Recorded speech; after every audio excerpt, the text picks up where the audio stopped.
안녕하세요. 이강성입니다. 어제는 비가 온다고 하늘이 잿빛이었는데 오늘은 햇빛도 나고 하늘이 파란색이네요. 나이가 들면 어린 시절을 생각합니다. 그곳에 나의 고향이 있기 때문입니다. 오늘은 공짜와 행제라는 내용으로 얘기를 하려고 합니다. 도움이 되었으면 좋겠습니다. 공짜와 행제. 초등학교 다닐 때 학교에 갔다 와 배가 고파 부엌에 들어갔다. 부뚜막에 제법 큰 우유 덩어리가 있었다. 나는 우유 덩어리를 보는 순간에 가슴이 뛰었다. 너무나 소중하고 귀한 것이 이곳에 있기 때문이다. 공짜로 그저 먹을 수 있는 기회이자 행제와 같은 것이다. 주위를 살펴보니 아무도 없다. 누가 보기 전에 얼른 입에 넣었다.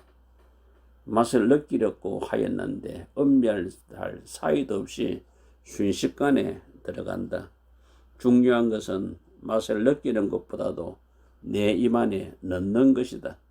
그 당시에 우유를 먹는 것은 쉬운 것이 아니다.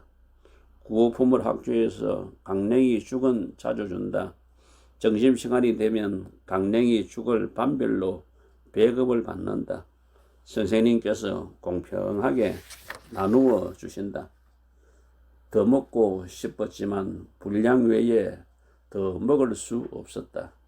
그 시절에는 너무나 가난하여 영양실조도 많이 걸렸다. 집에서 먹을 수 없는 것을 학교에서 먹는다. 강냉이 죽을 먹을 때 교실이 마치 잔치집과 같이 야단 법석이다. 우유는 아주 드물게 준다. 그것도 분유가 아니고 말라 비틀어진 굳은 덩어리다. 그 당시에 분유는 보지도 못했고 돌덩어리 같은 굳은 우유가 최고의 맛이다. 이것을 입에 넣으면 그 맛이 참으로 황홀하다. 입에 넣어 사르르 녹는 그 맛은 눈을 감고 감상을 하기에 충분하였다. 그 우유 덩어리가 우리 집 부뚜막에 있는 것은 참으로 있을 수 없는 일이다. 그것도 작은 것이 아니고 제법 큰 것이다. 그 귀중한 우유가 내 배 안에 들어갔다. 오늘만큼은 어느 누구도 부러워하지 않는 나는 부자다.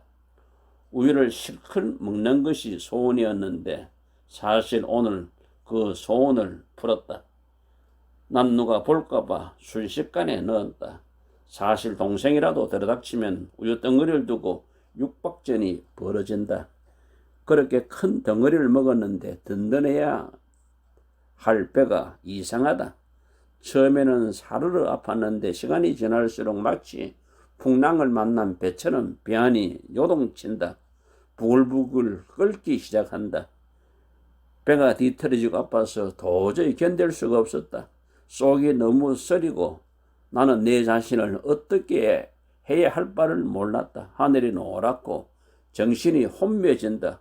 부엌에서 나와 배를 잡고 그 자리에서 주저앉고 말았다. 그때 마침 엄마가 오셨다. 나를 보고 놀라신다. 다급한 음성으로 왜 그러냐는 것이다. 나는 다 죽어가는 가날픈 소리로 우유를 먹었어요. 라고 하였다. 학교에서 먹었냐고 하신다. 집에서 먹었다고 하였다. 우리 집에 우유가 어디 있었냐고 하신다. 부뚜막에 있는 것을 먹었다고 하였다. 엄마의 얼굴빛이 갑자기 잿빛으로 변하신다. 큰일 났구만 하시면서 말문을 잇지 못하신다. 야 이놈아, 부뚜막에 무슨 우유가 있어. 비누를 먹었구먼. 그 당시 비누는 양잿물로 만든다.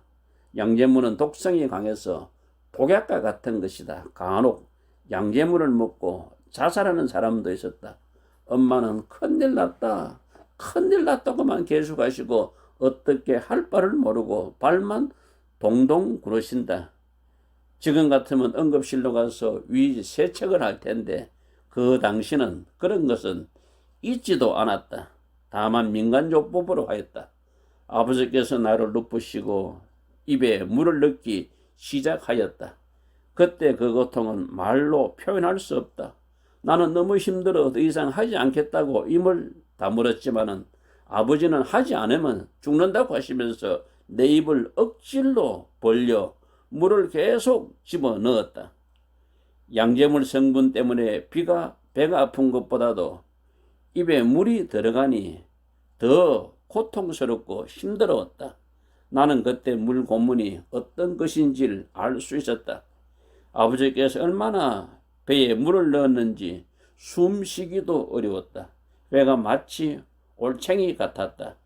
그날은 아무것도 먹을 수 없었다. 저녁 늦게 배가 서서히 가라앉기 시작했다. 물이 계속 들어가니까 양제물이 물로 세척이 된 모양이다. 그 후로 나는 공짜와 행제가 얼마나 무서운 것인 줄 알았다.